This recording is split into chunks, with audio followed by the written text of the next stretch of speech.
జై శ్రీరామ్. ఏంటి ఎప్పుడు కూడా వెల్కమ్ టు ఐ డ్రీమ్ అనో లేకపోతే నా పేరు సురేఖ అనో పలకరించే అమ్మాయి ఇవాళ కొత్తగా జై శ్రీరామ్తో అందరికీ వెల్కమ్ చెప్తోంది అనుకుంటున్నారా? జై శ్రీరామ్ అని వందనం చేస్తే అటువైపు ఉన్న వ్యక్తి ఎవరైనా సరే ప్రతివందనం చేయలేదు అని చెప్పి ఒక ఉద్యమానికి దిగారు ఒక వనిత. నిలువెత్తు బంగారం అని చెప్పచ్చు. మన ఆధ్యాత్మిక విలువల్ని, మన సంస్కృతిని, మన భారతీయ సనాతన ధర్మాన్ని చాటి చెప్తూ ఎన్నో ఉద్యమాలు చేశారు ఆవిడ.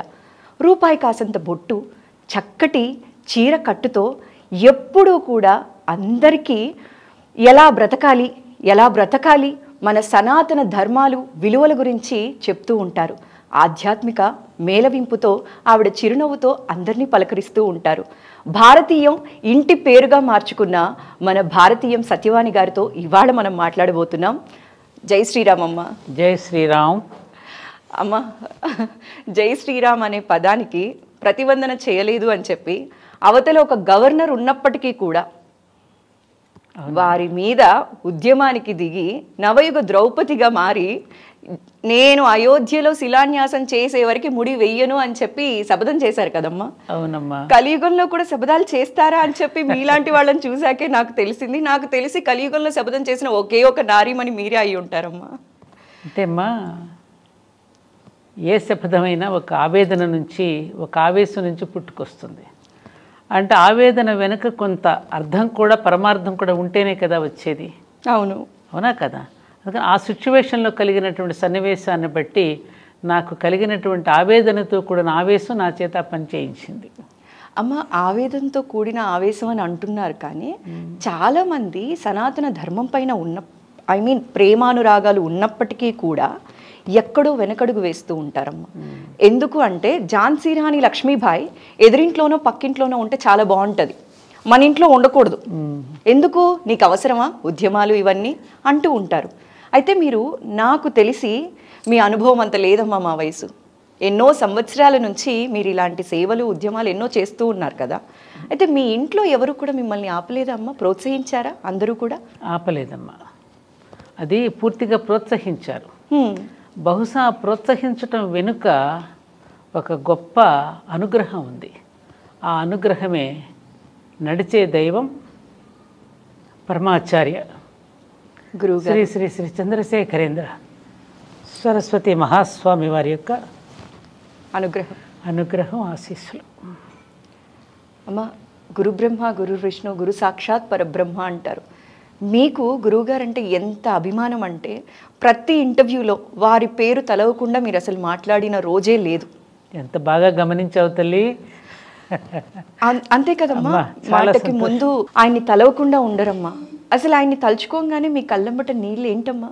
ఆయన లేకపోతే నేను లేను కాబట్టి. మా పెదవి మాత్రమే నాది, పదవి నా గురువుది. ఏ మాట నేను మాట్లాడేది నాది కాదు, వారే పలికిస్తున్నారు. ఇది వాస్తవం అమ్మ. అయితే ఇప్పుడు అంత గొప్ప గురువుల్ని ఆరాధిస్తున్నాం కదా, కొంతమంది పుట్టగొడుగుల్లాగా పుడుతున్న గురువు పేరు చెప్పుకొని మిస్లీడ్ చేస్తున్నారు కదమ్మా. అవునమ్మా. వారి వల్ల అసలైన గురువులకి కూడా చెడ్డ పేరు వచ్చే అవకాశాలు చాలా ఉన్నాయి, వచ్చేసాయి కూడా. దీని మీద మీ అభిప్రాయం ఏమి? భలే ప్రశ్న వేశావు సురేఖ. దానివలనే సనాతన ధర్మానికి చాలా అవమానం జరుగుతోంది. అనేక మంది అన్యమతస్థులు వేళాకోళం చేయడానికి కూడా మనమే అవకాశం ఇస్తున్నాం.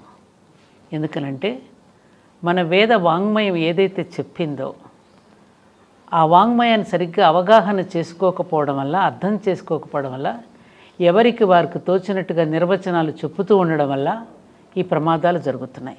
దానిని ఆసరాగా చేసుకుని కొంతమంది సొమ్ము చేసుకుంటూ, శిష్యగణాన్ని పెంచుకుంటూ, ప్రచారకులను తయారు చేసి వారి స్వార్థం కోసం చేస్తున్నటువంటి కార్యక్రమాల వల్ల చాలా నష్టం జరుగుతోంది. ఇది కాలజ్ఞాని వీరబ్రహ్మేంద్ర స్వామి ఎప్పుడో చెప్పారు. ఈ కలియుగంలో అటువంటి నకిలీ బాబాలు, నకిలీ స్వాములు చాలామంది దిగి వస్తారు, జాగ్రత్తగా మసులుకోవాలనేటువంటి విషయం చెప్పారు. అయితే కలియుగంలో ఉన్న మనుషులు కూడా అటువంటి కలికే ప్రభావితం అవుతారు. ఎందుకని కలిపురుషుడికి ఉన్నదంతా అధర్మము అవలక్షణాలే కదా. ఎవరి దగ్గర అయితే అధర్మం ఉంటుందో వాళ్ళకే సపోర్ట్ చేస్తాడు కదా కలిపురుషుడు. వాళ్ళకే సపోర్ట్ చేస్తాడు, వాళ్ళనే దగ్గరకు తీసుకుంటాడు. అందుకనే ఏం చెప్పింది మనకి, ఈ కల్మష నాశిని, ఈ కల్మషాన్ని నాశనం చేయాలని భగవన్నామ సంకీర్తన, భగవంతుడిని వేడుకోవడం తప్ప మరొక శరణాగతి లేదు అనేటటువంటిది మనకి భాగవతం కూడా చెప్పింది కదమ్మా. కాబట్టి ఇది జరుగుతూ ఉంటాయి. కాకపోతే మనం నిరాశపడనక్కర్లా. ఎవరైతే విశిష్టమైనటువంటి వ్యక్తులు ఉన్నారో, ఇప్పుడు ఉన్నారుగా, చాలామంది గొప్ప వ్యక్తులు ఉన్నారు, ఇప్పటికీ తెరచాటునున్నారు, తెర మీద ఉన్నారు. వారందరూ చేస్తున్నటువంటి కృషి వల్ల ఈ మేలైనటువంటి ఈ విత్తనాలు విశిష్ట వ్యక్తుల మీదనే మళ్ళీ సత్యయుగం ఆరంభం అవుతుంది. అందుకని మనం దిగులు చెందనక్కర్లా. అమ్మ, ఇందాక మీరు మాట్లాడినప్పుడు చెప్పారు, నాకు ఇంట్లో వాళ్ళు ఏ రోజు నన్ను ఆపలేదండి, చాలా సపోర్ట్ ఇచ్చారు అని చెప్పి. అయితే నాన్నగారికి మీకు ఉన్న బాండింగ్ చాలా చక్కగా చెప్తూ ఉంటారమ్మా ఇప్పుడు. అవునమ్మా. ఇప్పుడు ఆయన సపోర్ట్ లేకుండా ఉంటే బహుశా మేమందరం కూడా సత్యవాణి గారి మాటలు ఇంత చక్కగా వినేవాళ్ళు కాదేమో. అందరూ కూడా చాలామంది అంటారు, పెళ్ళితో నా కలలన్నీ నిర్వీర్యం అయిపోయాయి, ఫుల్ స్టాప్ పెట్టేశాము, నన్ను ఒక ఇంట్లో గృహిణిలాగే చేశారు అంటారు.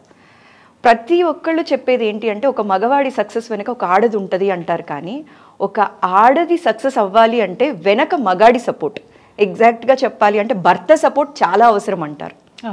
అంతలా సపోర్ట్ చేశారు కదమ్మా మీకు నాన్నగారు. నాన్నగారు లేని లోటు ఎలా భరిస్తున్నారండి? లోటే, కానీ ఆయన ఇచ్చినటువంటి ధైర్యం, భరోసా, నా మీద ఉన్నటువంటి అపారమైనటువంటి నమ్మకం. భార్యలను చాలామంది ప్రేమిస్తారు, కానీ ఆయన నన్ను ఆరాధించారమ్మా. ఎంత బ్యూటిఫుల్గా ప్రజెంట్ చేశారు తెలుసా అమ్మ. భార్యల్ని ప్రేమిస్తారు అందరూ, కానీ ఆయన నన్ను ఆరాధించారు. ఎంత అదృష్టం అమ్మ మీది. నిజంగా ఆయన ఒక జీవన యోగి. చాలామంది పెద్దవాళ్ళు, నాకు పరిచయం ఉన్న వాళ్ళు అంటూ ఉంటారు, నీ ఇంట్లోనే ఒక యోగి ఉన్నప్పుడు ఇంకా నువ్వు స్వామీజీల దగ్గరికి ఎందుకమ్మా వెళతావు అంటూ ఉండేవారు. నిజంగా ఆయన ఒక స్వామీలకు ఉండవలసినటువంటి అన్ని లక్షణాలు వారిలో ఉన్నాయమ్మా. గృహస్థాశ్రమంలో ఉంటూ వారిద్దరి పిల్లలకి జన్మనిచ్చి నన్ను ప్రతి విషయంలో కూడా వారు ఎంకరేజ్ చేస్తూ, నేను ఆర్జించింది కానీ ఏదైనా కూడా సమాజానికి ఇచ్చేస్తున్నప్పుడు కానీ ఎప్పుడూ నన్ను ఆయన వారించలేదు, పైగా నన్ను ప్రోత్సహించారు. తాను ఉద్యోగంలో కాస్తో కూస్తో తను ఆర్జించినటువంటి జీతంలో ఉన్న ప్రావిడెంట్ ఫండ్లో వచ్చినట్టు కూడా సమాజానికి కూడా ఆయన కూడా ఇచ్చేశారు. నిష్కామంగా ఎక్కడా తన పేరు కానీ తనకి ఎక్కడ బయటికి రావాలని కానీ తనని గురించి కొంత గొప్పగా చెప్పుకోవాలని కూడా ఎప్పుడు ఆశించాల. తన ఉద్యోగ ధర్మాన్ని కూడా అలాగే నిర్వర్తించారు ఆయన. తనకి మెడల్స్ వచ్చినా కూడా నాకు కూడా కనీసం చెప్పేవారు కాదు. అటువంటి వారిని ముఖ్యంగా ఆయన అలా ఉండడానికి గల మూల కారణం, వారికి 14 సంవత్సరాలు అప్పుడు ఆయనకు చదువు పూర్తయి 16వ సంవత్సరంలో ఇంజనీరింగ్లో జాయిన్ అయ్యారు ఆయన. మా మామగారు కూడా ఇంజనీర్, ఒక్కరే కొడుకు. మా అత్తగారు 12 భాషలు మాట్లాడేవారు. 12 భాషలు. చాలా అందమైన యువతి ఆవిడ. సాధారణంగా 5 భాషలు మాట్లాడితేనే వారికి మెదడు చాలా షార్ప్గా పనిచేస్తుంది అని అంటారు. అవును. 12 భాషలు అంటే, ఎందుకంటే వీరు సెంట్రల్ గవర్నమెంట్ జాబ్ అవ్వడం వలన మా మామగారికి అన్ని స్టేట్స్లో ఉద్యోగం చేస్తూ వారికి అన్ని భాషలు వచ్చి, మదర్ టంగ్ హిందీ. వీరు సెటిల్ అనమాట. వీళ్ళంతా జబల్పూర్లో, భోపాల్లో పుట్టారు మా శ్రీవారు. అలా వాళ్ళు ఉండడంతో సడన్గా మా మామగారు చనిపోవడంతో మా అత్తగారు చిన్నప్పటి నుండే ఆయన ఇంట్లో ఉన్నప్పుడు ప్రతి నెల పౌర్ణమి నాడు ఆయన చేత సత్యనారాయణ స్వామి వ్రతం చేయించేవారట, ఒక్కడనే కూర్చోబెట్టి. ఓకే. ఆ చిన్నప్పుడు సత్యనారాయణ స్వామి వ్రతం చేయటం వల్ల సత్యాన్ని వ్రతంగా ఎలా ఆచరించాలి, సత్యమే నారాయణ స్వరూపం అనేది తెలుసుకున్నటువంటి వారే ఏనాడు ఆయన అబద్ధం అనేది ఆడేవారు కాదమ్మా. నేను వారి జీవితంలో జరిగిన కొన్ని సంఘటనలు చూసి నేనే ఆశ్చర్యపోయిన సంఘటనలు ఎన్నో ఉన్నాయి. ఇలా కూడా ఈ కలియుగంలో ఒక మనిషి ఉండగలడు దేనికి ప్రభావితం కాకుండా అనేది చాలా సంఘటనలు ఉన్నాయి. మీరు చెప్తుంటే నాకే చాలా వండర్ లాగా కనిపిస్తోందమ్మా. వ్రతం అంటే కూర్చున్నావా, మాకేదన్నా కోరిక ఉందా, ఇది తీరిపోవాలి స్వామి అని కోరుకుంటారే తప్ప అందులోని ఆంతర్యాన్ని పట్టుకోవడం అనేది చాలా తక్కువ మంది చేస్తారు. ఒకసారి ఎందుకు, నా పెళ్ళైన కొత్తలో మేము విశాఖపట్నం ట్రాన్స్ఫర్ అయ్యాం. ఎవరిది మా ఇంట్లో ఒక కార్బన్ పెన్సిల్ వచ్చి పడింది. ఇంట్లో ఎవరు తెచ్చి పడేసారో పిల్లలు ఆడుకుంటూ తెచ్చారు. ఓకే. ఇదేంటి కార్బన్ పెన్సిల్, ఇది గవర్నమెంట్ పెన్సిల్స్ ఏవి మంది ఇంట్లో ఎందుకున్నాయి, తను తెచ్చారని అనుకుంటారేమని కంగారు పడిపోయి ఆ పెన్సిల్ని బాయిలర్లో వేయించారు నా చేత. అంటే అంత నిబద్ధత అనమాట, అంత నిబద్ధత కలిగినటువంటి. ఇప్పటికీ ఎంఈఎస్ ఆఫీస్కి వెళ్తే అక్కడ ఉన్న వాళ్ళందరూ అమ్మో సార్ అమ్మ నిలువెత్తు ధర్మం అమ్మ ఆయనని చెప్తూ ఉంటారు. అట్లాంటి గొప్ప ఒక జీవన యోగి అమ్మ చంద్రశేఖరరావు గారు. వారికి ధర్మపత్నిగా నేను ఉండడం అనేది అది ఏ పూర్వజన్మ సుకృతమో. మీరు నాన్నగారికి దొరకడం ఆయన అదృష్టం, ఆయన మీకు దొరకడం మీ అదృష్టం. ఆది దంపతులమ్మ మీరిద్దరూ కూడా. ఒకసారి ఒక ఆలయంలో పూజ జరుగుతుంటే సత్యవాణి దంపతులు అని పిలిచారు పంతులు గారు. జనరల్గా వారి పేరు ముందు చెప్పాలి కదా, వారికి తెలియదు. వారు ఎక్కడ వెనక కూర్చుని ఉన్నారు. అప్పుడు వెంటనే మా పాప చిన్నమ్మాయి, అదేమిటి నాన్న మీకు కోపం రాలేదా, ముందు మీ పేరు చెప్పకుండా అమ్మని పిలుస్తూ ఉంటా. అదేమిటమ్మా తప్పే ఉంది దానిలో, వాళ్ళకి నేను తెలియదు కదా, అమ్మ తెలుసు, అమ్మ చేస్తుంది కాబట్టి అమ్మని పిలుచుంటారు. అంటే మేల్ ఈగో అనేది జనరల్గా సాధారణంగా వాళ్ళకి అహం ఉంటుంది. అవును కదా, అలాంటిది కూడా ఎక్కడ ఎప్పుడు ఎన్నడూ ప్రదర్శించలేదు ఆయన. పుణ్యం కొద్ది పురుషుడు అంటారమ్మా, అందుకే మీరు ఎంతో పుణ్యం చేశారు కాబట్టి అలాంటి గుర్తు చేస్తే నాకు నిజంగానే చాలా దుఃఖం కాదు. అటువంటి గొప్ప మహానుభావుడికి భార్యనైనందుకు. ఆయన భౌతికంగా మీతో పాటు లేకపోయినా ఆయన ఆశీస్సులు ఎప్పుడూ మీతోటే ఉంటాయి. అందుకే నుదుటను నేను ధరించేది ఆ విభూతి ఆయనకి ప్రతీక, కుంకుమ అమ్మవారికి ప్రతీకగా రెండూ ధరిస్తున్నాను. అందుకే అమ్మ ఆయన అక్కడే ఉన్నారమ్మా. ఇప్పుడు మీరు అన్నారు కదమ్మా, ఇది కూడా చాలా సెన్సిటివ్ క్వశ్చన్. నేను అడగాలి అని ఉన్నా కూడా సెన్సిటివ్ క్వశ్చన్స్ నేను మామూలుగా అడగచ్చు. అయితే ఇప్పుడు ఏంటి అంటే అమ్మ, ఇప్పుడు మీరు అన్నారు నాన్నగారు లేకపోయినా మీరు చక్కగా కుంకుమ ధరించారు. కానీ చాలామందికి తెలియని విషయం ఏంటి అంటే కుంకుమ పెట్టుకోరు, పెట్టుకుంటే అదేదో పాపం చేసినట్టు చూస్తారు. దీని మీద మీరు చాలాసార్లు మాట్లాడారు కూడా. చాలా మీలాంటి వాళ్ళు ఇలా చేయడం వల్ల అట్లీస్ట్ నెక్స్ట్ వాళ్ళు కరెక్ట్గా ఉంటారు. ఆదర్శంగా తీసుకోవాలి. మంచి ప్రశ్న వేసావు నువ్వు అనుకోకుండా. దీనికోసమే నాన్నగారు ఇదైపోయినటువంటి 2-3 నెలల సమయంలోనే కంచి నుంచి నాకు 2 పండితులు మిడ్నైట్ అమ్మ 11 గంటలకు వచ్చారు. ఓకే. వచ్చి నాకు కుంకుమ విభూతి ఇచ్చి శంకరాచార్య పంపించారు, ఇది మిమ్మల్ని ధరించమని తమిళ్లో చెప్పారు. ఈ కుంకుమ మీరు శివగామి, మీరు కుంకుమ ధరించడం వల్ల మిగతా స్త్రీలందరూ కూడా ధైర్యంగా పెట్టుకుంటారు అని మీకు పంపించారు స్వామి అని చెప్పి నా దగ్గర ఆ వీడియోస్ మీకు పంపిస్తా, వీలైతే మీరు చూడండి. ఖచ్చితంగా అమ్మా. అది ఎందుకనంటే అమ్మా, ఇది ఎక్కడా కూడా లేనటువంటిది. శాస్త్రంలో ఎక్కడా కూడా మంగళసూత్రం మెట్టెలు తీసేయమన్నారే కానీ కుంకుమ ఇవి వాడకూడదని చెప్పలేదు. ఒకటమ్మా, ఇంకోటి అది కూడా అడుగుతున్నా నేను ఒక క్వశ్చన్. మంగళసూత్రం విషయం కూడా, మంగళసూత్రం కట్టేటప్పుడు వరుడు ఏమని అంటున్నాడు, నువ్వు 100 ఏళ్ళు జీవించు అంటున్నాడు. నీవు 100 ఏళ్ళు జీవించమని వేసేటటువంటి మంగళసూత్రాన్ని అది కూడా అసలు ఎందుకు తీసేయాలి నేను అడుగుతున్నాను. Just question. అర్థం ఏమిటి ఇక్కడ కదమ్మా? నా జీవితానికి అర్థము పరమార్థము నువ్వు లేకపోతే నేను లేను. అమ్మవారు లేకపోతే పరమశివుడు కూడా లేడు కదా. శివశక్తియో యుక్తో శక్తి ప్రభావితం అనేది ఉంది కదా మనకి. ఆ శక్తి లేకపోతే అయ్యవారు కూడా లేరనేది. అలాంటి 100 ఏళ్ళు నువ్వు జీవించమని అతను ఆశీర్వదిస్తూ మెడలో మాంగళ్యం కడుతున్నప్పుడు ఈ కర్మేంద్రియాలన్నీ బాడీలో ఉన్నాయి, జ్ఞానేంద్రియాలన్నీ తలకాయలో ఉన్నాయి. ఈ తలకి మొండానికి మధ్యలోనే మెడకాయ ఉంది. ఈ మెడకాయలు అది ధరించడం వల్ల ఏమవుతుంది, గుర్తు చేస్తుంది తన ధర్మాన్ని. అవునా? అవునమ్మా. ఇప్పుడు మీరందరూ ఒక ఐడెంటిటీ కార్డు పెట్టుకుంటారు కదా మెడలో, అలాగే ఒకటి పెట్టుకున్నాం కదా, దానివల్ల అది కూడా అసలు తీసేయాల్సిన అవసరం ఏముంది? ఆయన ఎక్కడికి వెళ్ళాడు? ఇది ఎవరినైనా నాకు ఆన్సర్ చెప్పమనండి. ఎక్కడైనా ఉందా? నాకు ఏ శాస్త్రంలోనే ఉందా? శాస్త్రం చెప్పిందట, ఇది మాత్రమే తెలుసు, ఏ శాస్త్రమో తెలియదు. వేదాలలో ఋషులు ఎక్కడ చెప్పలేదుగా. ఋషులు చెప్పింది మనకి ప్రమాణమా, మనుషులు చెప్పింది మనకి ప్రమాణమా? ఓకే. కానీ ఇలాంటివి విన్నప్పుడు చాలా సంతోషం అనిపిస్తుందమ్మా. ఎందుకంటే ఆధ్యాత్మికతలో బాగా రాణించిన వాళ్ళు కావచ్చు, గురువులు కావచ్చు, ఇలాంటి వాళ్ళు ఇదే శాస్త్రం ఇదే పాటించాలి అని అంటారే కానీ మనసుకి నచ్చింది చెయ్యండి అని చెప్పి మీరు చెప్తూ ఉంటారు చూసారా, ఇది చాలా కాన్ఫిడెన్స్ క్రియేట్ చేస్తుందమ్మా. అందరూ ఆధ్యాత్మికతకి దగ్గర అవుతారు. ఇప్పుడు 10 మంది కూర్చున్నప్పుడు కొంతమంది బొట్టు పెట్టినట్టు ఇట్లా గబుక్కున వెనక్కి నాకు ఎంత బాధ అనిపిస్తుందో. 10 మంది మీద అమ్మాయిని అవమానం చేసినట్టేగా. ఆమె ఎందుకు అలా కనపడాలి? అసలు లేనట్టుగా ఎందుకు కనపడాలి? అంటే ఇతరులు ఇంకొక రకంగా చులకనగా చూసి వాళ్ళు ఇంకో అవకాశం తీసుకోవడం కోసమా?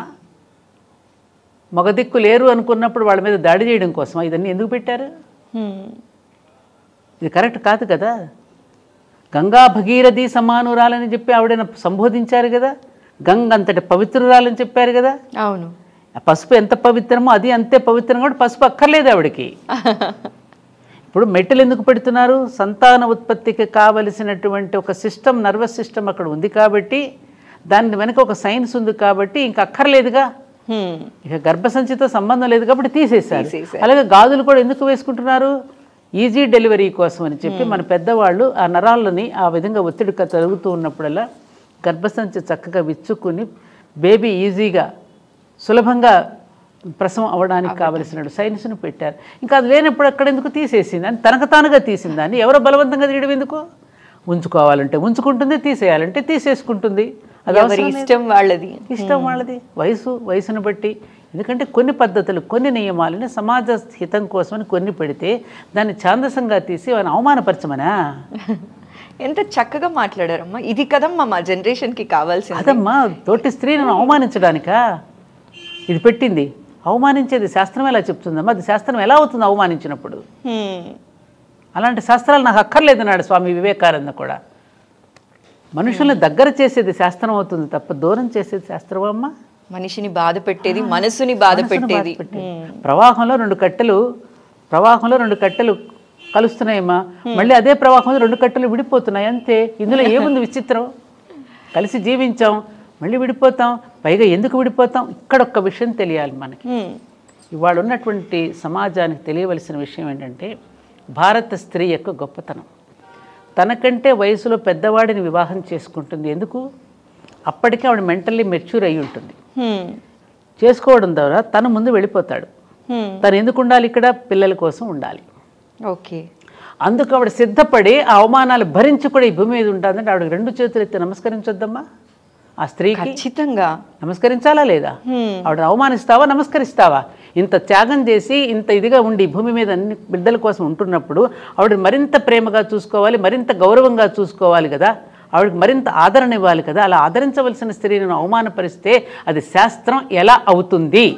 చాలా బాగా చెప్పారమ్మా. శాస్త్రం అంటే మనసుకి ఆనందాన్ని ఇవ్వాలి, సంతోషాన్ని ఇవ్వాలి తప్ప గుచ్చి గుచ్చి బాధ పెట్టేది అవ్వకూడదు. శాస్త్రం పేరిట ఎవరు కూడా బాధపడకూడదు అనే విషయాన్ని ఎంత బాగా చెప్పారమ్మా. ఏ దేశంలో ఎక్కడ లేదు. నార్త్ ఇండియాకి వెళ్ళండి, నార్త్ ఇండియాలో అసలు ఎక్కడ అట్లాంటి అవమానమే జరగదు. అలాంటి వాళ్ళని ఎక్కువగా ఆదరిస్తారు. అమ్మ, ఇప్పుడు మీరు శిలాన్యాసం చేశారు. శిలాన్యాసం జరిగే వరకు నేను జడ ముడియను అని చెప్పి మనం ఇందాక మాట్లాడుకున్నాం. అయితే ఇప్పుడు అయోధ్యకి వైభవం వచ్చేసిందనే చెప్పాలి. అద్భుతంగా. మీరు ఎలా ఫీల్ అవుతున్నారమ్మా? చాలా సంతోషంగా ఉంది, మహదానందంగా ఉంది. కాకపోతే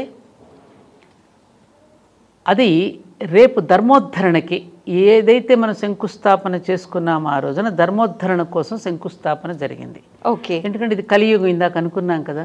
మళ్ళీ ధర్మ సంస్థాపన మళ్ళీ జరగాలి. రేపు జనవరి 22వ తేదీన బాలరాముడిని ఎప్పుడైతే మనం అక్కడ ప్రతిష్టాపన చేసుకున్నామో ఆ రోజు నుంచి పాలకులు పాలితులు కూడా ధర్మం వైపుకు అడుగు వేసేటటువంటి రోజుగా మనం భావించాలి. అలా జరగనప్పుడు ఆ భవనాలు కూడా వృధా అవుతాయి అనేది నా అభిప్రాయం. ఆలయ నిర్మాణం దేనికోసం? వ్యక్తిత్వ నిర్మాణం కోసం. వ్యక్తిత్వ నిర్మాణం ద్వారా జాతి నిర్మాణం అవుతుంది.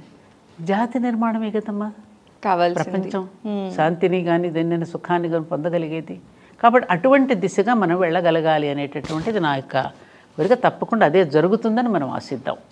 అదే జరగాలి కూడా. రాములు వారి కృప ఆయన అనుకుంటే జరగంది ఏముంది? ఇప్పుడు ద్రౌపదిని అవమానపరిచినందుకే కదా ఆమె కురులు ముడవనని ఎందుకు శపథం చేసింది?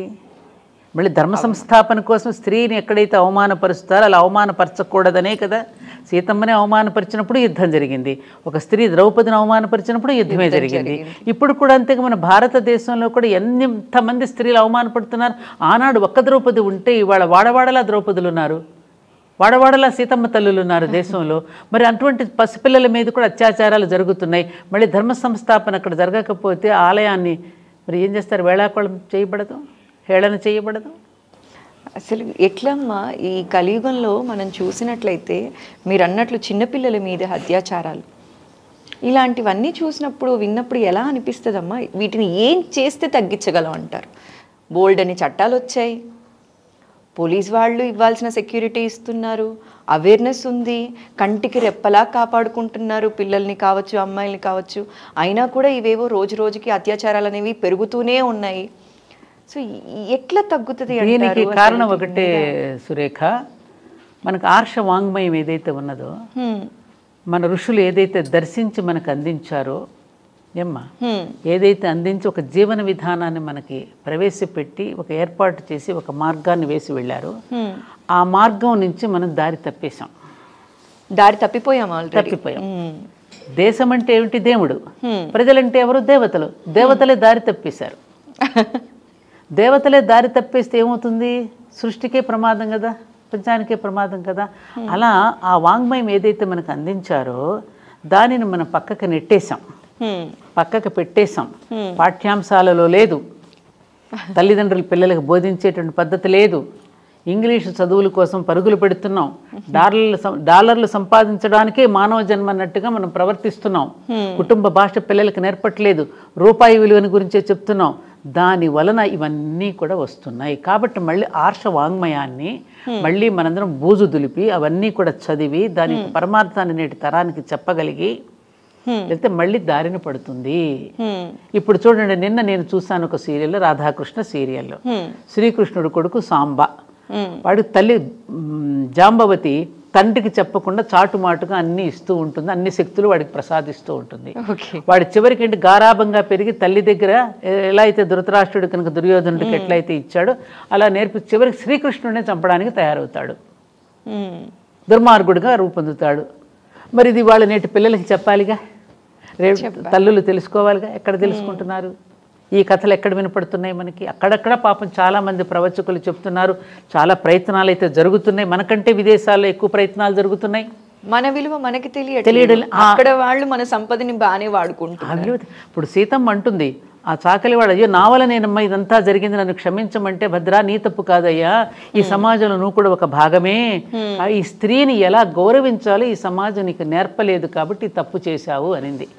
మరి స్త్రీని గౌరవించటం ఎలాగో మన పిల్లలకు మనం నేర్పామా, నేర్పుతున్నామా? నేర్పే బాధ్యత పేరెంట్స్ తీసుకోవాలని ఆ పద్యాలు మనకు నేర్పే, అన్యకాంత లడ్డం పైన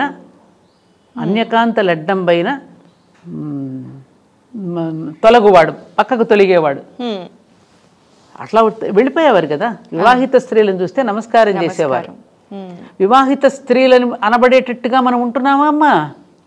ఈమె వివాహిత అనేటట్టుగా మనం ఉంటున్నామా? బొట్టులు పెట్టుకోవట్లేదు, గాజులు వేసుకోవట్లేదు, మెట్టలు ధరించట్లేదు, మాంగళ్యం కూడా లేదు. ఇవాళ ఎవరికి మ్యారేజ్ అయ్యిందో ఎవరికి తెలియట్లేదు. అవివాహిత మీద కూడా అత్యాచారం జరిగింది.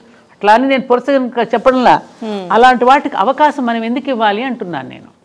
అమ్మా, ఇది ఒక యాంగిల్ అయితే మీరు అంటున్నారు కదా, కొందరు పంచమాంగళ్యాలు కానీ ఇవన్నీ ధరించి చీరకట్టు ఇవి చేస్తే వాళ్ళ మీద కమెంట్స్ ఇంకా బోల్డ్ ఉన్నాయి. పల్లెటూరు గొర్రె డైరెక్ట్ గా ఈ మాటే అంటున్నారు.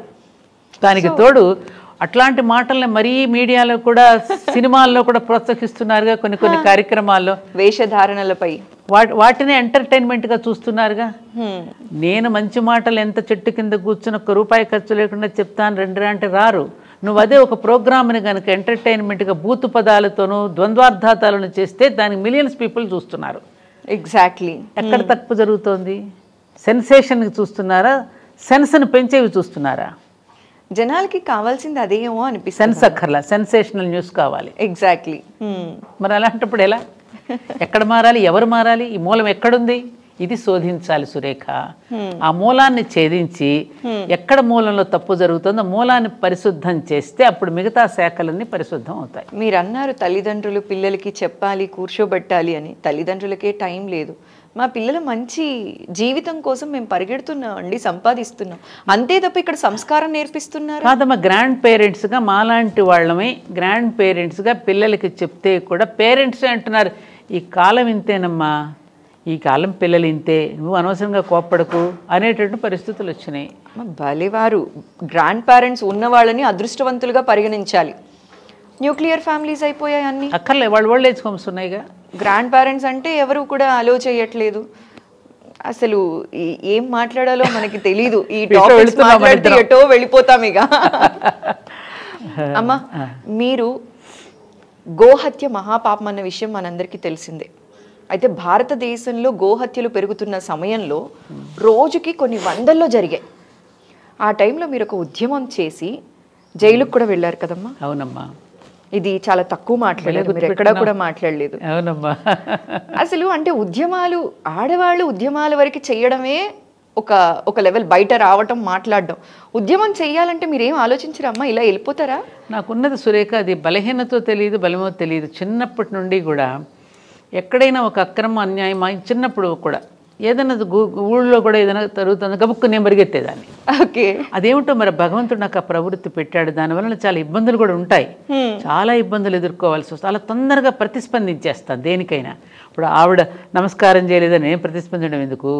2500 గోవులు రోజు మిడిల్ ఈస్ట్ కంట్రీస్ పంపించేస్తున్నాడు అంటారే. గోమాత అంటే మనందరికీ ప్రాణం కదా. అటువంటి గోవుల్ని పైగా అప్పటికప్పుడు చంపడం కాదమ్మా, వాటిని వేలాడేసి వాడి మీద వేడి వేడి వేడి వేడి నీళ్లు పోసి కోసి అక్కడ హలాల్ మీట్ అంటే ఇష్టపడతారని దాని మాంసం కింద చేసి మిడిల్ ఈస్ట్ కంట్రీస్కి పంపిస్తూ ఉంటే రుద్రారంలో ఆ మెకనైజ్డ్ స్లాటర్ హౌస్, దాని మీద నేను 3 నెలలు నిరాహారంగా ఓన్లీ ద్రవం మాత్రమే తీసుకుని మొత్తం అన్ని గ్రామాలు తిరిగి పర్యటించి ప్రజలలో కొంత అవేర్నెస్ తీసుకురావడం.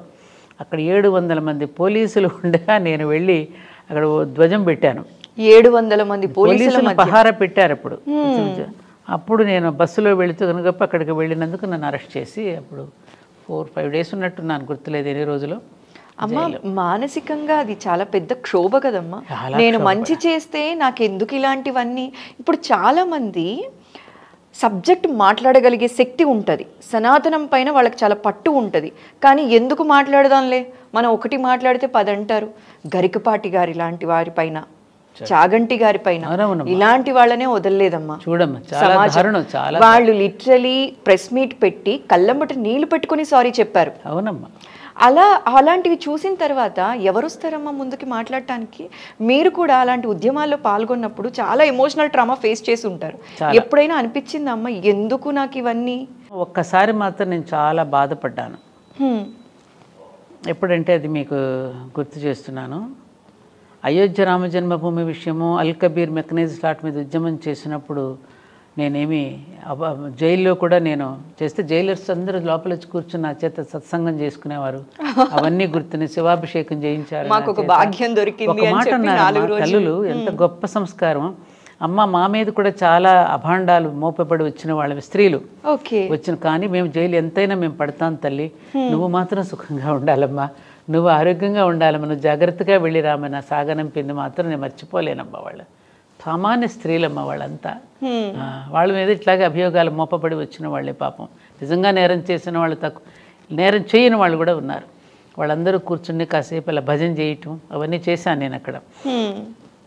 అవన్నీ చూస్తే కూడా చాలా ఇది అనిపించింది. అక్కడెక్కడ నేను అసలు బాధపడలేదు, కానీ ఒక్క ఇన్సిడెంట్లో మాత్రం నా మనసు చాలా చాలా బాధపడింది. బహుశా అది నీకు కూడా తెలిసి ఉండవచ్చేమో. అది మనకి 2 రాష్ట్రాలు. అది విన్నానమ్మా, మీరు మాట్లాడింది సంచలనం అయిపోయింది. అది విమర్శ కూడా కాదు, సత్విమర్శ అని మనం చెప్పొచ్చు కదా. అంటే మీ ఒపీనియన్ మీరు చెప్పారు. ఎందుకంటే నేను పుట్టింది ఆంధ్ర, మెట్టింది తెలంగాణ. ఈ తెలంగాణకి కోడల్ని, ఆంధ్రాలో పుట్టాను. 2 నా తెలుగు రాష్ట్రాలే. పుట్టింటి కంటే అత్తింటిదే ఎక్కువ బాధ్యత ఉంటుంది. అవునా? అవును. పెరిగేది ఇక్కడ కాబట్టి మన వాళ్ళు, నా వాళ్ళు అనేటువంటి భావన ఉంటుంది.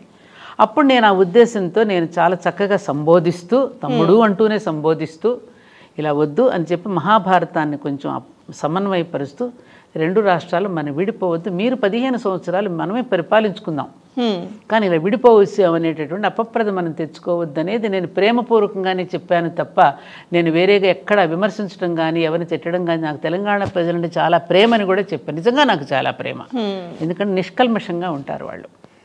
ఎందుకంటే ఉన్నాం, మేము చూస్తున్నాం పెద్దవాళ్ళు ఎవరైనా పిల్లలు ఇద్దరు దెబ్బలాడుకుని విడిపోతామంటే ఏం చెప్తాం? ఇంట్లో తల్లి రే ఇద్దరు అన్నదమ్ములు కలిసి ఉండండి రా అనే చెప్తాం, కానీ విడిపోండి రా అని ఎవరైనా చెప్తామమ్మా? అదే భావనతో నేను చెప్పిన దానికి నా మీద చాలా భాండం వేశారు. 1000 ఎకరాలు నేను కబ్జా చేశానని వేశారు. తప్పమ్మ, 1000 ఎకరాలు ఎక్కడుంది అసలు? నీటి ద్వారా అది 3,500 కుటుంబాలమ్మ. దానిలో 3,500 కుటుంబాలకి గవర్నమెంట్ పర్మిషన్స్తోనే ఇళ్ళు కట్టుకుని, అన్ని పర్మిషన్స్ తీసుకుని కూడా ఇళ్ళు కట్టుకుని, అంత చక్కని డాక్యుమెంటేషన్తో అందరూ స్థలాలు కొనుక్కున్నారు. అందులో మేము, మా బంధువులు, మేము అందరం ఉన్నాం. దానిలో అందరం కలిసి వాళ్ళ తరపున నేను కూడా సుప్రీంకోర్టులో 1 ఆఫ్ ది ఫైటర్ని, 5గురిలో నేను కూడా ఒకదాన్ని. ఈ 3,500 కుటుంబాలని రక్షించుకోవడం కోసం అని చెప్పి మేము ఒక ఆర్గనైజేషన్గా ఫామ్ అయ్యి అందరం ఇది చేసుకుంటున్నాం. అందులో నా ల్యాండ్ కాదు, నా భూమి కాదు, నేను వేసిన లేఅవుట్ కూడా కాదు, అది నాకు సంబంధం లేనిది. కానీ సంబంధం లేకపోయినా నన్ను ఎంచుకున్నారు ప్రజలు. బురద చల్లటం సత్యవాణి గారు అయితే సిన్సియర్గా పనిచేస్తారు, ఆవిడ మనందరి కోసం కష్టపడుతోంది అని చెప్పి నాకు అప్పగించిన బాధ్యతను నేను కమిట్మెంట్తో నేను పనిచేస్తున్నా. దానికి అక్కడ మన దేవాలయాలు ఉన్నది, స్వయంభూ దేవాలయం అక్కడ ఉన్నది, ధర్మపురి క్షేత్రం మియాపూర్లో మనది చిన్న మొదటి నుంచి ఉన్న దేవాలయమే. దానికొస్తే విస్తృతంగా చేసేసి దాన్ని ఇంకా మరింతగా ఆలయాలను కట్టించి మన దాన్ని ఒక ధార్మిక ప్రసార కేంద్రంగా దానిని తీర్చిదిద్దుకోవాలని ఒక సంకల్పంతో పరమాచార్య బ్లెస్సింగ్స్తో మనం చేస్తున్నాం. అక్కడికి వచ్చి నా మీద దారుణంగా వాళ్ళు, నేను నడుస్తుంటే పరిగెడుతున్నానని కెమెరాల్ని రకరకాలుగా తిప్పేసి చాలా ఇదిగా మాట్లాడారు. అందరి ముందు ఒక 40 మంది అడ్వకేట్స్ వచ్చి అక్కడ అంత అన్ఫిల్డీ వర్డ్స్ మాట్లాడి రకరకాలుగా చేసిన దానికి మాత్రం అప్పుడు నా మనసు కలత చెందింది. కానీ నేను చిరునవ్వుతోనే స్వీకరించాను. కానీ ఇది ఆ రోజున నువ్వు పేపర్లోనూ టీవీలోనూ అంత ప్రసారం చేశావు, కోట్లాది మంది జనం చూసుంటారు, అది ఎంతమందికి అది నిజమని తెలుసు, అబద్ధమని తెలుసమ్మా? అది ఆరోపణని కొట్టి పడేసిన తరువాత ఆ న్యూస్ చాలా తక్కువ చూపించారుగా. అది తక్కువ, ఆరోపణలు మాత్రం ఎక్కువ చూపించారు. మరి అది ఆరోపణలు వేసేసిన తర్వాత ఎంతమందికి ఉంటుంది? కొంతమంది పాప నాది మీలాంటి వాళ్ళు ఏదైనా ఇంటర్వ్యూస్ చేస్తే పెడుతుంటారు కదా, దాంట్లో కొంతమంది కామెంట్స్ పెడతారు కదా. ఎవరో ఒకడు ఏదో డర్టీ కామెంట్ పెట్టినప్పుడు మనసు ఎంత బాధ అనిపిస్తుంది. వాడికి ఏం తెలుసు అని పెట్టాడు కామెంట్, వాడికి ఏం తెలుసు పాపం, నిజమే అనుకుంటాడుగా. ఈ వాస్తవాలు ఎంతమందికి తెలుస్తాయి? కాయిన్కి రెండో వైపు అని మీరు ఎప్పుడు అంటూ నా ఇంటికి వచ్చి చూడండి సురేఖ, మీరు తెరిచిన ఇల్లు ఏమీ ఉండవు నా ఇంట్లో, కాస్ట్లీ ఫర్నిచర్ ఉండదు, కాస్ట్లీ కారులు ఉండవు నా ఇంట్లో. చాలా తెరిచిన ఇంటికి తాళాలు కూడా వేసుకోను నేను. అలాంటి లైఫ్ నాది. ఇలా వస్తే అలా ఇచ్చేయడమే తెలుసు నాకు. అమ్మ మీ గురించి మీకు దగ్గరగా ఉన్న వాళ్ళకి, మీకు సంబంధం ఉన్న వాళ్ళందరికీ తెలుసమ్మా, మీరు ప్రత్యేకంగా చెప్పాల్సిన అవసరం లేదు. కాదు, తెలుసు, చెప్తున్నా నేను. అది ఇప్పుడు ప్రతి మనిషి కూడా ఒక అభిప్రాయాన్ని, భావాన్ని స్వేచ్ఛగా చెప్తూ ఉంటే, భావస్వేచ్ఛ లేకుండా ప్రతి ఒక్కళ్ళ నోరు కట్టేద్దాం, ప్రతి ఒక్కళ్ళ మీద బురద చల్లేద్దాం అనేటువంటి ప్రవృత్తిని కనుక రోజు రోజుకి ఇట్లా పెంచుకుంటూ పోతే సమాజంలో రేపు ప్రశ్నించేవాడు ఎవరుంటాడు? రేపు సమాజం ఏమైపోతుంది? అసలు ప్రశ్నించేవాడే నాకు ఉండకూడదు అనుకుంటే ఎంత ప్రమాదం అది. ప్రశ్నించే వాళ్ళు కూడా ఇప్పుడు మీలాంటి మంచి చెప్పడం కూడా, నాట్ ఓన్లీ ప్రశ్నించే వాళ్ళే కాదు, మంచి చెప్పేవాళ్ళు కూడా ఉండకూడదంటే ఎట్లా? మంచే చెప్పనివ్వకపోతే ఇంకేం ప్రశ్నిస్తారు చెప్పమ్మా? అది ఒక్కటే నన్ను బాధ పెట్టింది తప్పమ్మా. అప్పుడప్పుడు నాకు కొంచెం ఎవరైనా అట్లా కామెంట్ పెట్టినప్పుడు కొంచెం మనసు బాధపడుతుంది. ఇప్పటికీ ఆ గాయం అలానే ఉందమ్మా? ఉంటుంది కదమ్మా సహజంగా. తప్పకుండా భగవంతుడు నన్ను నేను నిరూపించుకునే రోజు తప్పకుండా వస్తుందనేటటువంటి దృఢమైన విశ్వాసం నాకుంది. దానిలో అంత సత్యం ఉన్నది, దానిలో అంతటి పవిత్రత ఉన్నది, దానిలో అంత గొప్పతనం కూడా ఉన్నది. కాబట్టి తప్పకుండా అమ్మవారు, నేను నమ్ముకున్న నా దైవం ఎప్పటికైనా దానిని నన్ను ప్రూవ్ చేస్తుంది సమాజానికి, నాకు నమ్మకం. సీతమ్మ వారికే తప్పలేదమ్మా. మరి తప్పలేదు. పాండవులే కష్టాల పాలై అడవుల పాలై ఉన్నారమ్మా. అజ్ఞాతవాసం, అరణ్యవాసం చేసి, రామచంద్రుడే 14 ఏళ్ళు అరణ్యవాసం చేశాడు. మనం ఎంత తల్లి, ఇంకా వాళ్ళకన్నా చాలా సుఖంగా బ్రతకడలా, మనం ఓలడంత సుఖంగా బ్రతుకుతున్నాం వాళ్ళకంటే. కాబట్టి అది నేను పెద్ద ఇదిగా తీసుకొని, కాకపోతే అప్పుడప్పుడు మనిషిని కదమ్మా కొంచెం పించేస్తుంది. కొంచెం కాదమ్మా, అది చాలా పించేస్తుంది. ఎందుకు అంటే మనకి 10,000 పొగడతలు వచ్చుండొచ్చు, 10,000 మంది చప్పట్లు కొట్టుండొచ్చు, ఇవేవి గుర్తుండవు. బాగా చెప్పారు. ఎక్కడో ఒక విమర్శ లేకపోతే ఒక చిన్న నెగిటివ్ కమెంట్ అనేది మనసుని కోసేస్తుంది, రంపంతో కోసినట్టు. అవును, అది మనిషి మీద ఎంతటి ఇంపాక్ట్ చూపిస్తుందో అది మన మాటల్లో చెప్పలేము. అది నాకు చాలా సార్లు జరిగింది, అది రంపంలాగానే కోసేసింది మీరు అన్నట్టుగానే. బాధపడ్డా ఏం చేస్తాం మనం. అందుకే అంటారు కదమ్మా, మామూలుగా నవ్విన నవ్వులు సంతోషాలు గుర్తుండవట ఒంటరిగా ఉన్నప్పుడు, బాధపడిన రోజులు ఏడ్చిన రోజులు ఇవే గుర్తొస్తాయట. నేను మనస్ఫూర్తిగా కోరుకుంటున్నాను మీకు ఆ గాయం కంప్లీట్గా హీల్ అయిపోయి, అది ఆరోపణ అన్న విషయం మీకు తెలుసు, అందరికీ తెలుసమ్మా, మాకు కూడా అది ఆరోపణ అని ఎప్పుడో కొట్టి పడేశారు కూడా. ఇంకోటి ఉంది శాస్త్రం, రుద్రాధ్యాయంలో ఉన్న జంబే దధామి అంటే అలా మనం తప్పు చేయకపోయినా తప్పు చేసినట్టు మన ఎవరైనా అంటే గనక నువ్వు బాధపడకు, జంబే దధామి శివుడి నోట్లో వేసేయమంది వాళ్ళని. నేను కూడా అదే అనుకున్నాను, అది తెలిసిందే కదా. అమ్మ ఇప్పుడు మీరు మాటల్లో అన్నారు ఆ అమ్మవారు చూసుకుంటారు, శివుడి నోట్లో వేసేయమన్నారు అని చెప్పి, మీ ఇష్ట దైవం ఎవరమ్మా? అమ్మవారు లలిత పరమేశ్వరి. లలితా పరమేశ్వరి. మీరు రెగ్యులర్గా లలిత పఠనం ఇట్లాంటివి చేస్తూ ఉంటారమ్మా? ప్రతిరోజు నిత్యాగ్నిహోత్రం చేసుకుంటానమ్మా ఇంట్లో. ఓకే. ఇప్పుడు ఇవాళ మార్నింగ్ కూడా నేను అగ్నిహోత్రం చేసుకునే వచ్చాను మీ దగ్గరికి. ఎందుకనంటే నేను నిత్యాగ్నిహోత్రం చేసుకోవడానికి ఒక కారణం ఉంది, అది చెప్పాలి మీకు. శ్రీ ధర్మపురి క్షేత్రం అని మన మియాపూర్లో మనం కట్టినటువంటి ఆలయాలన్నీ ఒక సముదాయంగా ఉంది. అక్కడ ప్రాణప్రతిష్ఠ జరిగింది. ఆ ప్రాణప్రతిష్ఠ జరిగిన అన్నింటిలోనూ నా ఇన్వాల్వ్మెంట్ ఉంది కాబట్టి, నేను చేయించాను కాబట్టి, నాకు లోపల ఒక బాధ ఏమిటంటే ఆచార్యులు ఉన్నారు, పురోహితులు ఉన్నారు, పెడతారు, టైం కానీ టైం ఉండొచ్చు, ఒక్కోసారి జరగవచ్చు జరగకపోవచ్చు. బిడ్డల్ని మనం కనిన తర్వాత మనమే పెట్టుకుంటాంగా అన్నాం. అలాగే అక్కడ ప్రాణప్రతిష్ఠ చేసిన తర్వాత వాళ్ళని కూడా మనం జాగ్రత్తగా చూసుకోవాలి కదా. అందుకని నేను ఇంటిలో ఉండే ఆ దేవతలందరికీ మన ఇంటిలో ఉండే హవిస్సులు వేస్తూ ఉంటాను అనమాట. ఓకే. ఒక బ్రేక్ఫాస్ట్ లాగా తినిపించడం అనుకో. ఎందుకంటే అగ్నిముఖంగానే కదా వారు స్వీకరించేది. అది మనం పెట్టిన తర్వాత మనం తింటాం నైవేద్యం. ఇది అగ్నిముఖంగా వేస్తే వారికి చెందుతుందనేది మనకి శాస్త్రీయ దృక్పథంతో చెప్పిన విషయం అందరికీ తెలిసిందే కదమ్మా. అలా పెట్టుకుని నేను తృప్తి పడతానంతే, ఇందులో గొప్పదేం కాదు. అందుకే ఎన్ని విషయాలు నేర్చుకోవాలమ్మా మీ దగ్గర నుంచి. మేము 8 గంటలు పనిచేసేదానికి పొద్దున్నే వచ్చేప్పుడు టైం అయిపోయిందని చెప్పి ఓ రోజు పూజ చేస్తాం, ఓ రోజు అమ్మకి చెప్పి వచ్చేస్తూ ఉంటాం, ఇలా పరిగెట్టేస్తూ ఉంటాం. ఏమంటే టైం లేదు, ఉట్టి నమస్కారం పెట్టుకొని వచ్చేస్తూ ఉంటాం. ఈ వయసులో కూడా మీరు రెస్ట్ తీసుకోకుండా ఇంత ఓపిక్గా అమ్మవారికి కృతజ్ఞత చెప్తున్నారు రోజు హవిసు రూపంలో. అయితే ఇప్పుడు ఈ పూజలు ఇలాంటివనేవి చాలా తక్కువైపోయాయి కదమ్మా, నిత్య జీవితంలో చాలా తగ్గిచ్చేశారు. దైవబలం అనేది కూడా ఖచ్చితంగా కావాలి, కష్టానికి దైవబలం ఉన్నప్పుడే వాళ్ళు అనుకున్న పొజిషన్కి రీచ్ అవుతారని కూడా పెద్దలు చెప్తూ ఉంటారు కదమ్మా. అలాంటి వారికి మీరు ఇచ్చే సందేశం ఏంటమ్మా? పూజలు చేస్తున్నారమ్మ సురేఖ. ఇప్పుడు పూర్వం కంటే కూడా పారాయణలు కానీ, భగవద్గీత, లలిత, హనుమాన్ చాలీసాలు, పారాయణలు గ్రూప్గా అందరూ చేసుకోవడం, ఇళ్లలో ప్రతి ఒక్క వెనకటి రోజుల్లో వ్యవసాయదారు కుటుంబాల్లో కానీ గ్రామాల్లో కానీ పండుగ రోజు తప్ప దీపాలు వెలిగించడం అనేది ఉండేది కాదు. కార్యక్షేత్రంలో పనిచేయడం తెలుసు, పండుగ రోజున దీపం తెలుసు, సాయంత్రం దీపారాధన అంతే తప్ప పూజాధికాలు లేవు. దేవాలయానికి వెళ్ళడం, అక్కడ సమర్పించుకోవడం, ఇంట్లో మాత్రం పని చేయటం, అది అసలు కరెక్ట్ పద్ధతే అది. ఓకే. కానీ ఇప్పుడు ఉన్నటువంటి ఆధునిక కాలంలో ప్రతి చోట మన కర్ణాటక, తమిళనాడు రాష్ట్రం అంతా ప్రతి ఇంట్లో బ్రహ్మాండమైన పూజ గదులు ఉంటాయి. మన తెలుగు రాష్ట్రాల్లో అంత ఉండవు. కానీ ఇప్పుడు మన తెలుగు రాష్ట్రాల్లో కూడా ప్రతి ఇంట్లోనూ ఒక పూజ గది ఉంటుంది.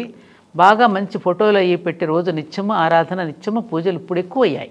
కాకపోతే ఈ పూజా విధానాలు ఎక్కువ అవుతున్నాయి, కానీ పూజ యొక్క పరమార్థాన్ని కూడా ఎరిగి చేస్తే ఇంకా బాగుంటుంది. ఇప్పుడు మన దీపారాధన చేస్తున్నాము, ఇది పృథ్వీతత్వానికి గుర్తుగా మనం ఏం వెలిగిస్తామంటే అక్కడ గంధం పోస్తాం. అలాగే వాయుతత్వానికి గుర్తుగా థ్యాంక్స్ చెప్పుకుంటూ ఉద్బత్తి వెలిగిస్తాం. ఏమ్మా, ఆకాశతత్వానికి థ్యాంక్స్ చెప్పుకుంటూ అక్కడ పుష్పం పెడతాం. వహిని తత్వానికి, తేజోతత్వానికి గుర్తుగా దీపం పెడుతున్నాం. ఈ భగవంతుడు మనకు అన్ని ప్రసాదించినటువంటి దీనికి అమృతతత్వం అని చెప్తూ నైవేద్యం పెడుతున్నాం. అంటే 5గురికి థ్యాంక్స్ చెప్పుకుంటున్నాగా. అక్కడేమది అలా భౌతికంగా పూజ అయితే చేస్తున్నావు, ఈ తత్వాన్ని నువ్వు ఎందుకు జీర్ణించుకోవడలా? అది నాకు అంతు పట్టదు. అంటే ప్రతిదానికి కూడా రుద్ర నమక చమకాలు వచ్చి నమః నమః నమః అంటాడు. వృక్షానికి నమస్కారం, కేశానికి నమస్కారం, దొంగకి నమస్కారం, దొరకి నమస్కారం అని అంటాడు కదా. అనన్య చింతయ అది కూడా వంట పట్టించుకున్నప్పుడు వాటికి ధన్యవాదాలు ఎందుకు చెప్పాలి, ఎందుకు చెప్తున్నావు మనం, అది ఎప్పుడు కూడా గుర్తెరిగి ఉండాలి. దాని పట్ల ఏమరపాటు చెందకుండా ఉండడం కోసం కదా మనకి చెప్పారు. అది పోతోంది, అది తగ్గుతోంది. అది కనుక ఉంటే ఇంత అమానుషం ఎందుకు జరుగుతుంది? నిజంగానే వాటికి థ్యాంక్స్ చెప్పుకుంటూ ఉన్నప్పుడు నువ్వు పర్యావరణాన్ని ఎందుకు నాశనం చేస్తున్నావు? పర్యావరణం కోసమే కదా నువ్వు థ్యాంక్స్ చెప్తున్నావు. మరి పర్యావరణానికి ఎందుకు ఇంత విచ్ఛిన్నం కలిగిస్తున్నావు? అక్కడ మనం ఏమరపాటు చెందుతున్నాం. ఆ వైపుగా కనుక మనం ఆలోచించగలిగితే అప్పుడు భగవంతుడు మన పూజను స్వీకరిస్తాడు అనేది మనకి శాస్త్రం చెప్పింది. అది సత్యం కూడా. ఎంత చక్కగా చెప్పారమ్మా. అయితే ఇందాకే నేను మిమ్మల్ని ఒక క్వశ్చన్ అడగాలనుకున్నానమ్మా. అప్పుడు మీరు ఎమోషనల్గా ఉండటం వల్ల నేను మళ్ళీ ఆ టాపిక్ తీయలేదు.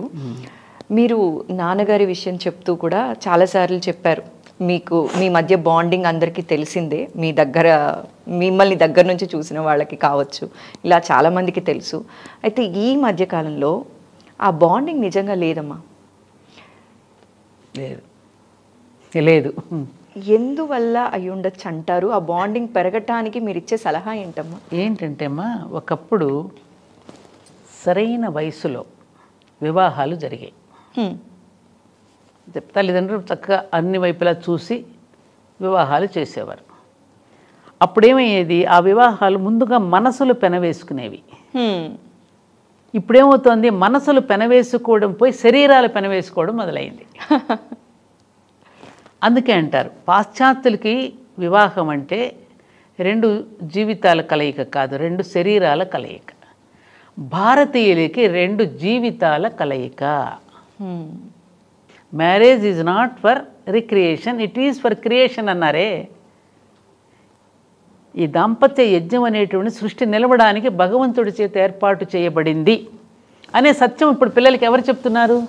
ఎంతవరకు నీకు ఫోటోషూట్స్, అసలు పెళ్ళిళ్ళకి వెళుతుంటే ఎవరినైనా నిండు మనసుతో ఆశీర్వచించే పరిస్థితులు కనపడుతున్నాయా తల్లి? చుట్టూ ఆ గొడుగులు పెట్టుకునే కెమెరాలు ఉంటాయి. ఎక్కడి నుంచో మనం విసిరేయాల్సి వస్తుంది అక్షతలు. అబ్బా ఎప్పుడు పిలుస్తారా అని గుంపుగా వెళ్ళిపోయి మనం చేస్తున్నాం తప్ప అటు వివాహం చేస్తున్న తల్లిదండ్రులు చెప్పడం లేదు. బిడ్డలకి తెలియదు పాపం వివాహం అంటే ఏమిటో.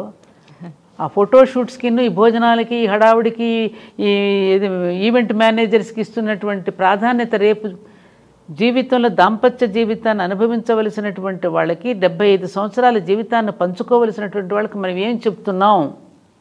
మాకు అలా చెప్పి పంపించారు మా తరం వాళ్ళకి. చెప్పింది మీరు తీసుకున్నారు కూడా. తీసుకున్నాం కూడా. ఇప్పుడు నిజంగా అందరికీ ఉన్నాయి ఇవి.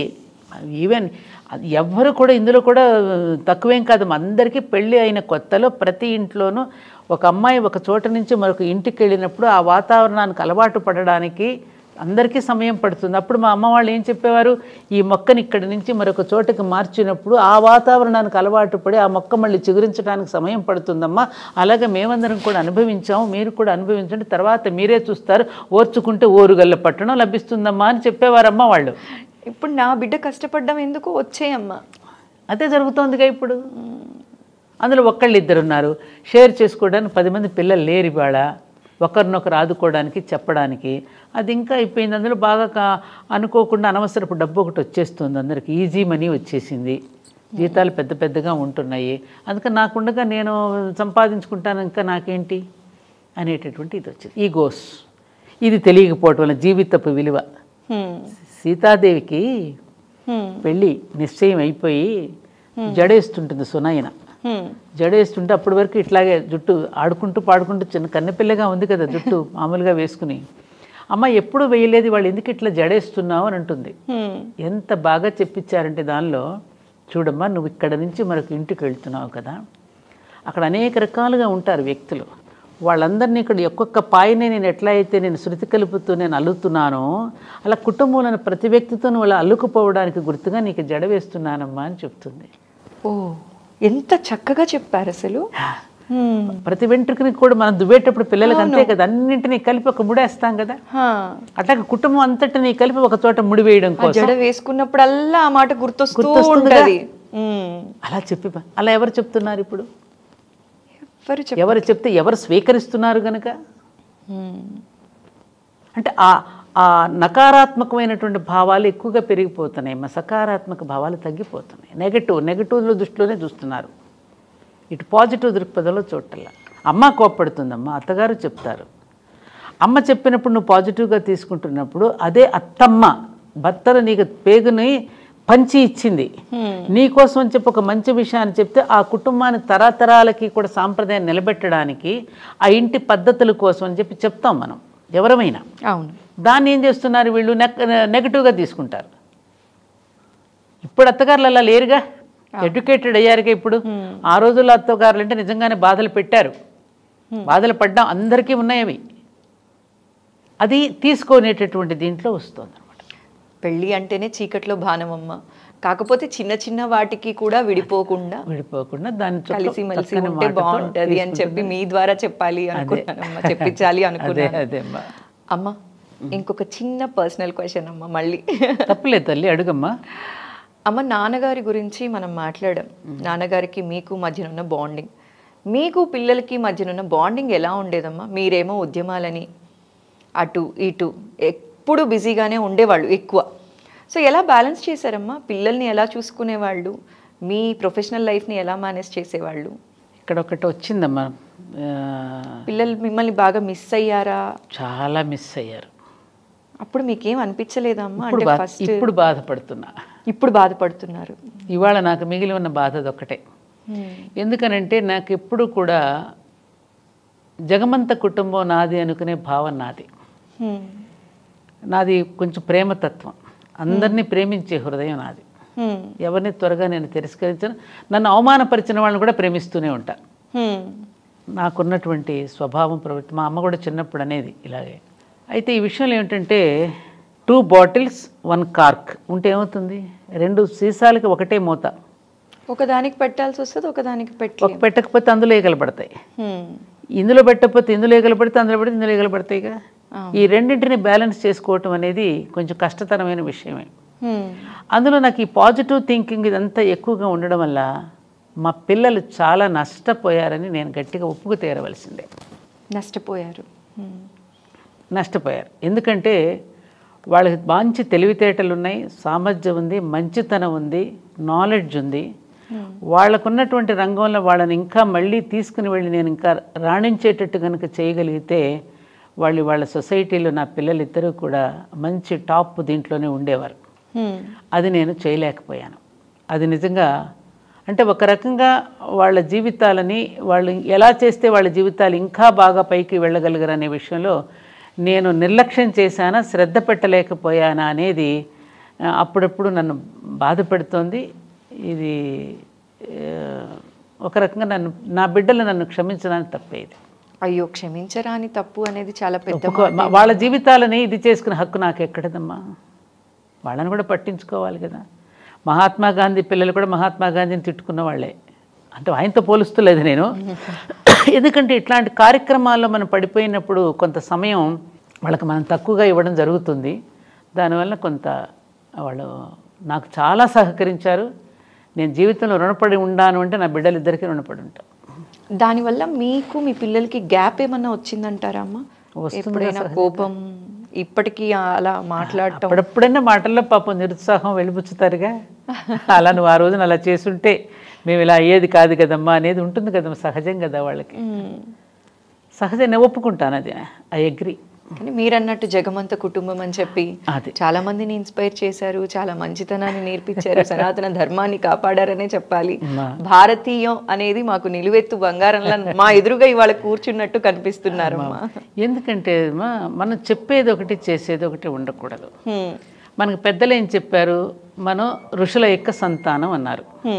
దీనికి వచ్చిన ఎగ్జాంపుల్ చెప్పచ్చా మీకు?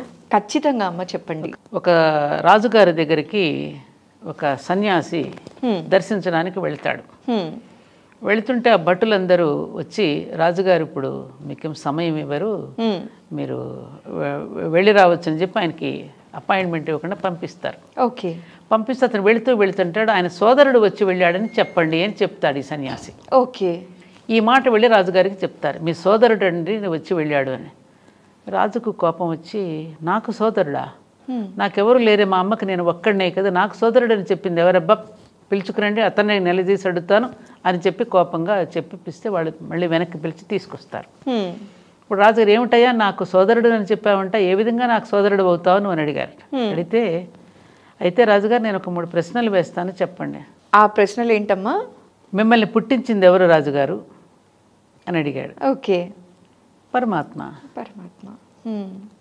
మరి ఆ పరమాత్మకి నేను పుట్టింది ఎవరికి? ఆ పరమాత్మే. మన ఇద్దరిని పరమాత్మే పుట్టించినప్పుడు మరి మీరు నాకు సోదరుడు కాకేమవుతారు రాజుగారు? ఇంకేం సమాధానం చెప్తాడు రాజుగారు? ఏం సమాధానం చెప్తాడు? మీ జన్మకారం ఎవరు అంటే ఆ పరమాత్మే కదా, ఎవరికైనా పరమాత్మేగా తన తండ్రిని ఇచ్చింది, ఆ రూపం ఇచ్చింది. మరి నన్ను పుట్టించింది ఎవరు రాజుగారు? పరమాత్మే. మరి మన ఇద్దరు తండ్రి పరమాత్మ అయినప్పుడు మీరు నాకు సోదరుడే కదా అంటాడు. ఇది కదా మన వసుధైవ కుటుంబకం అని ఒకవైపు చెప్తూ, జగన్మాత సంతానం అని మనం ఒకవైపుని చెప్తూ, ఆ జగన్మాత సంతానమే మన చుట్టూ ఉన్నారని తెలిసినప్పుడు మరి ఎవరిని ప్రేమించకుండా ఎలా ఉంటాం మనం? పరమాచార్య ఇక్కడ ఒక్క మాట గుర్తు చేయాలి, ప్రతిరోజు నేను గుర్తు చేసుకునే మాట అది. పరమాచార్య గారు. ఆయన అంటారు, భగవత్ సాన్నిధ్యం అందరికీ లభించడం లేదు, అదేదో నా దగ్గర దొరుకుతుందని చెప్పి వాళ్ళ కష్టసుఖాలు నాతో చెప్పుకుని అమాయకంగా తృప్తి పడుతూ వెళ్తూ ఉంటారు. అయినా వీళ్ళ కోసం కాక వీళ్ళ కష్టాలు వినడం కాకపోతే నేనెందుకు జీవించి ఉండాలి అన్నారు స్వామీజీ. అలాంటి మహానుభావుల దగ్గర ఇవాళ ఎంతమందికి సాన్నిధ్యం దొరుకుతుంది చెప్పమ్మా? మరి ఎవరికి చెప్పుకుంటారు ఈ కష్ట సుఖాలు? అదిగో మిమ్మల్ని వాళ్ళు దూరం చేస్తున్నారు కాబట్టి మా దగ్గరికి రండి అని ఇంకొకళ్ళు సంకనెత్తుకుంటారు. అవునా కదా? అలా జరుగుతుందా లేదా? అలా జరగడం వల్లే కదమ్మా ఈ మత మార్పులు. ఎందుకనమ్మా ప్రపంచమంతా ఉన్న సనాతన ధర్మం ఒక దేశం ఇంకా మిగిలాం, ఆ దేశంలో కూడా సగంగా మిగిలిపోతున్నాం. కారణం ఎవరు ఎవరు ఎవరు ఎవరు? మనం కాదా? మనమనే చెప్పాలి. అది మనం క్వశ్చన్ చేసుకోవద్దా? పక్క మతం వాళ్ళు వాళ్ళకి జరిగిన మంచిని ఖచ్చితంగా చెప్తున్నారు, 100 మందికి ప్రచారం చేస్తున్నారు. మన వాళ్ళు ఎంతమంది చెప్తున్నారమ్మా? ఎంతమంది చెప్తున్నారు? దేవుడి ద్వారా జరిగిన మిరాకిల్స్ ఎంతమంది చెప్తున్నారు? ఎంతమంది చెప్తున్నారు? ఆ చెప్పుకోవడం అనేది మన రక్తంలో లేదు. మన గొప్ప మనం చెప్పుకోం. ఆ చెప్పుకోకపోవడం ఇతరులని అవకాశంగా తీసుకుని వాళ్ళు చెప్తున్నారు. నిలుస్తుంది? అది నిలవదు కదా. సత్యం సత్యమే కదా. ఇవాళ కాకపోతే రేపు ఇవాళ ప్రపంచ దేశాలనే భారతదేశం అయిపోయి ఎందుకు చూస్తున్నాయి, ఎందుకు నేర్చుకుంటున్నారు అక్కడ వేదాలు? వాళ్ళు ప్రపంచ దేశాల్లో చాలా దేశాలలో అదేదో పరమార్థం గుర్తించే కదా అంతమంది అని గ్రంథాలు రాశారు. పాల్ బ్రంటన్ దగ్గర నుంచి అనేక మంది, మన ఐన్స్టీన్ లాంటి మహానుభావులు ఎందుకు పొగిడారు మన దేశాన్ని. కాబట్టి ఇవన్నీ వస్తాయి, కాలక్రమాలు అన్నీ మారుతాయమ్మా. కాబట్టి నువ్వు అడిగిన దానికి ఆ ఒక్కటి నాకు కొంచెం బాధ ఉంది. ఇక నాకు జీవితంలో లక్ష్యాలు కూడా ఏమీ లేవమ్మా. అనుకున్నది ఆ కార్యక్రమం పూర్తి చేశాను. ధర్మపురి క్షేత్రం పూర్తి రూపం దాల్చింది. హాయిగా చక్కగా అందరూ కాసేపు ప్రశాంతంగా ఆ ధర్మపురి క్షేత్రంలో కూడా నేను కోరుకునేది ఒక్కటే, వచ్చిన ప్రతి ఒక్కరికి కూడా ఎక్కడా లెగండి పొండి అనేవాళ్ళే. కానీ అక్కడికి వస్తే అనేక మండపాలలో కూర్చుని ఆ కాసేపు వాళ్ళు సేదదీరి నాకు ఈ కాసేపు మంచి ప్రశాంతత లభించిందని ఆ ప్రశాంతత ఫీల్ అయ్యి వెళ్ళిపోతుంటే మేము ఆనందపడుతూ ఉంటాను అంతే. అదే నాకు, ఇంకేం లేదు. రోజు చక్కగా మంచి మంచి రాధాకృష్ణ, జానకిరాముడు, మహాభారతం ఇవన్నీ వస్తున్నాయి. వాటిని చూస్తూ ఇదిగో ఎప్పుడన్నా నాకు నచ్చి మీలాంటి వాళ్ళు ఇలా పిలిస్తే 2 మాటలు చెప్పడం తప్ప ఇంకా నాకు జీవితంలో ఏ ఆలోచన లేదు, ఏ లక్ష్యము లేదు, ఏ ఉద్యమము లేదు. సో మొత్తానికైతే ఇప్పుడు సంతోషంగానే ఉన్నారు కదమ్మా, మనస్ఫూర్తిగా హ్యాపీగా. మీరు అనుకున్నవన్నీ చేశారు, చాలా సంతోషంగా ఉంది. ఇట్లా అనిపిస్తే ఇట్లా చేసేసేవాళ్ళు. రేపు 22న అయోధ్యకు కూడా వెళుతున్నాను దర్శించుకోవడానికి, ఆహ్వానం వచ్చింది. ఇంకా అంతకంటే ఏం కావాలమ్మా జీవితానికి? ఇంకేం కావాలి? నాకు అన్నీ ఇచ్చాడు. అదొక్కటే నన్ను అప్పుడప్పుడు బాధ పెట్టేది, ఆ విషయం ఒక్కటి తప్ప ఇంకేం లేదు. ఆ బాధ కూడా అలా వెళ్ళిపోవాలమ్మా. ఏదో అంటారు కదా, కొండలాగా వస్తుంది వెంటుక లాగా వెళ్ళిపోతుంది అంటారు చూసారా, అలా ఆ బాధ కూడా త్వరలో వెళ్ళిపోవాలి. త్వరలో కాదు, ఈ క్షణం నుంచి వెళ్ళిపోవాలని మనస్ఫూర్తిగా కోరుకుంటున్నానమ్మా. మీలాంటి వారు అసలు బాధపడకూడదు. బాధపడనమ్మా. పరమాచార్య చెప్పినయే నాకు ఆదేశం అమ్మా. ఆయన అన్నారు, పాపము అనే రోగానికి దుఃఖము అనేది ఔషధం. ఎంత గొప్ప మాట. ఆ కన్నీటితో ఆ ప్రక్షాళన అయిపోతుంది, అది పాప ప్రక్షాళన జరుగుతుంది. భీష్ముడు కూడా మన అంటున్నాడు మహాభారతంలో, దుఃఖం అనేటువంటి ఆత్మకు గంగా స్నానం వంటిది. దుఃఖం అనేది ఆత్మకు గంగా స్నానం వంటిది. ఎంత ఎంత మంచి గొప్ప మాట. అలాంటప్పుడు ఇంకా దుఃఖం గంగా స్నానం చేస్తే అయిపోయింది, పవిత్రత దొరికింది, దాంతో ఆత్మ ప్రక్షాళన అయిపోయిందిగా గంగా స్నానంతో. అందుకే ఆత్మలింగేశ్వరుని గంగా స్నానం మాత్రమే పెట్టాను మా ధర్మపురి క్షేత్రంలో. ఓన్లీ గంగాజలంతోనే అభిషేకం అక్కడ, అందుకే పెట్టాను అది. అక్కడ కూడా చాలా ప్రశాంతంగా ఉంటుందమ్మా. మీరు ఎప్పుడైనా గుడికి చూసారా? వెళ్ళినా కూడా చూసానమ్మా. ఎంత ప్రశాంతంగా ఉంటుందో అసలు. అక్కడికి వెళ్ళి ఇంకా అలా కూర్చొని అలా వచ్చేస్తే దైవనామ స్మరణలో కాసేపు సాధన చేసుకున్న వాళ్ళం అవుతాం. అంతే తల్లి. అతి అదృష్టం ఉంటే తప్ప అక్కడికి రాలేమేమో అనిపిస్తుంది. అలాంటి దైవ కార్యాలు చేయాలంటే కూడా దేవుడి ఆజ్ఞ లేనిది చేయలేమమ్మా. ఆయన ఆజ్ఞనమ్మా, గురువు ఆజ్ఞ, దైవాజ్ఞ, దైవాజ్ఞ. అమ్మ, మీ విలువైన సమయాన్ని ఈరోజు మా ఐ డ్రీమ్ కోసం వెచ్చించి చాలా చక్కటి ఇన్ఫర్మేషన్ మా ప్రేక్షకులతో పంచుకున్నారమ్మా. జై శ్రీరామ్. మంచి తల్లి, నమస్కారం అమ్మ. జై శ్రీరామ్.